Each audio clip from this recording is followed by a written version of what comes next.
Hey guys, so Meta recently started rolling out their new incremental attribution. So I understand that a lot of you have a confusion and some of you have a lot of questions how this attribution actually works. So I tried to make this short video just to explain in details how it works from technical perspective and which flaws you might encounter and why in many cases it might be not exactly what you expect it to be. So let me explain you in a little bit more details how this approach works. So what is incremental attribution in a nutshell?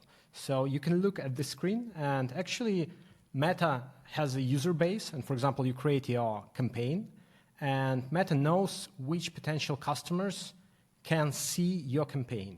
And under the hood, Meta creates a holdout group and also control group. So holdout group essentially is not exposed to ads. So Meta randomly chooses different users who will not see your ads, even though it will be like kind of an impression, but there will be no real impression. But Meta will track that this particular user was supposed to see your ad, but didn't see your ad.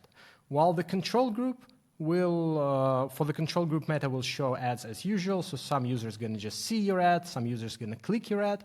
And here is the thing why this is not real incrementality and why incrementality will be very, very flawed and quite biased towards the control group anyways. And the reason for that is that this is not a geo holdout test. This is not a test that is based on all of your conversions. It will be still working based on conversions that Meta will be able to stitch and attribute to a particular user. So let's take a look first at holdout group. So in holdout group, ads are not shown to your users, to users that are supposed to see your ads, but Meta tracks that, for example, user 1 was supposed to see this ad but didn't see the ad. And then you track different conversions on your website. And of course, you track these conversions using Facebook Pixel. And in most of the browsers, third-party cookies are not enabled. For majority of the users in all iOS devices, on all iOS devices, in Safari, in Firefox, even in Chrome when it's disabled. So cookies are not, third-party cookies are not working. So only where third-party cookies are working, Meta will be able to recognize that this particular user is in the holdout group, is participating in experiment, and whenever conversion going to happen anyways, so this is the purpose of incrementality, is to understand whether conversion is going to happen anyways, even without seeing your ads, Meta will be able to track these conversions and attribute these conversions to the holdout group. The problem is that for all users who do not have third-party cookies, there are no clicks, there is no conversions API, so this means that most of the users, even though they convert on your website and even though they were in the holdout group, Meta won't be able to see these conversions. So these conversions will not be attributed to this holdout group.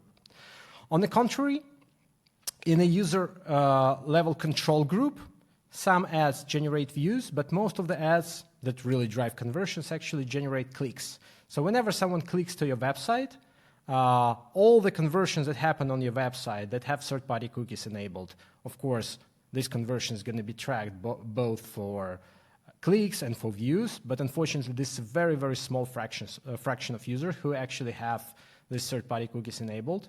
Then Meta will be able to track all post-click conversions that happened within the same device, within the same browser, within the same cookie. For example, someone was exposed to your ads, they clicked on your ad and converted on your website. Based on click ID, Meta Facebook Pixel going to be able to track this conversion and attribute this to the control group. And of course, everyone else, all other post-view conversions for users who do not have third-party cookies enabled, again, these signals and this conversion is going to be lost. So as you can see, even though it looks like a fair A/B test when you randomly choose a holdout group and some of the users do not see ad while others see, the bias here and the difference here is that within the holdout group, much less conversion is going to be attributed anyways. And with the control group, majority of post-click conversions will be attributed well. and only fraction of post-view conversions won't be attributed. So this way, Meta will show that, okay, users who are in control group, who actually saw your ads, have much more conversions. And in incrementality-based attribution, it will look like Meta campaigns are very incremental, but the reason for that is not because this campaign has actually good incrementality. The reason for that is that for the control group, the tracking is much more robust, is based on click ID, and much more conversions will be attributed. So it's not fair geo holdout test. It's even though it's like an A/B test, but the results are still interpreted based on tracked conversions using Facebook Pixel. So anyways, if you don't have conversions API, this attribution is definitely not for you because it will be heavily biased towards the control group. But let's imagine you have conversions API enabled on your website. Imagine you have Facebook Pixel, but also you have conversions API with all the data, personal data like full name, email, phone number, etc. You have this data sent back to Meta using conversions API. Let's look at this situation. So for the holdout group, again, you will be able to track conversions for users who have third-party cookies. Also, you will be able to track all conversions that happen on your website for the holdout group, for users who didn't see your ads but are within the experiment, if these users were matched using conversions API. So actually you send email, full name, etc., and Meta is able to match this within their identity graph, and they will see, okay, this user was in a holdout group, but this user converted anyway on the website.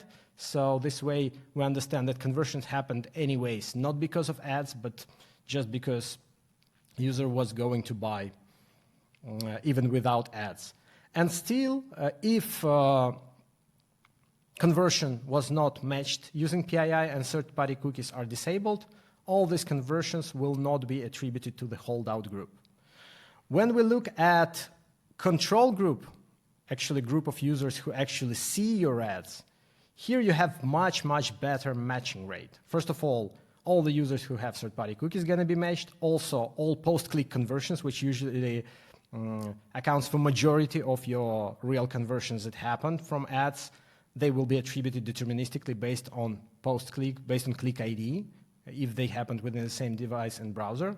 Also, all the conversions that were matched using PII data, using conversions API, also will be tracked. So majority of your users going to be stitched, and you will see a lot of conversions attributed to this group. Only small fraction of users who have third-party cookies disabled and also were not matched using PII via conversion API will not be attributed. So again, you're going to see that your ads are very incremental, but in many cases this is not because your ads are actually incremental, but because evaluation is still based on matching with the Meta identity graph with Meta ad platform.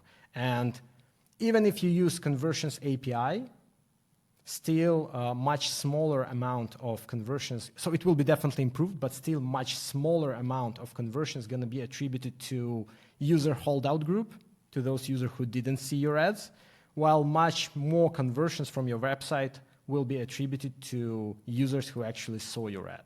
So that's why it might be a little bit technical, but I try to explain how actually incremental attribution, so this conversion lift, is measured. And the biggest flaw of this technology, even if we trust Meta, if we trust that they fairly split all the users randomly, that they fairly measure all the conversions that were tracked, the biggest reason why your ad's still going to be incremental is because of the matching rate and because evaluation is still based on conversion tracking, matching these conversions to actual users who participated in the experiment. Hope it gave some understanding of how this technology works. If there are still some questions about this technology or you want to know more, feel free to ask in the comment section. Hope this was helpful.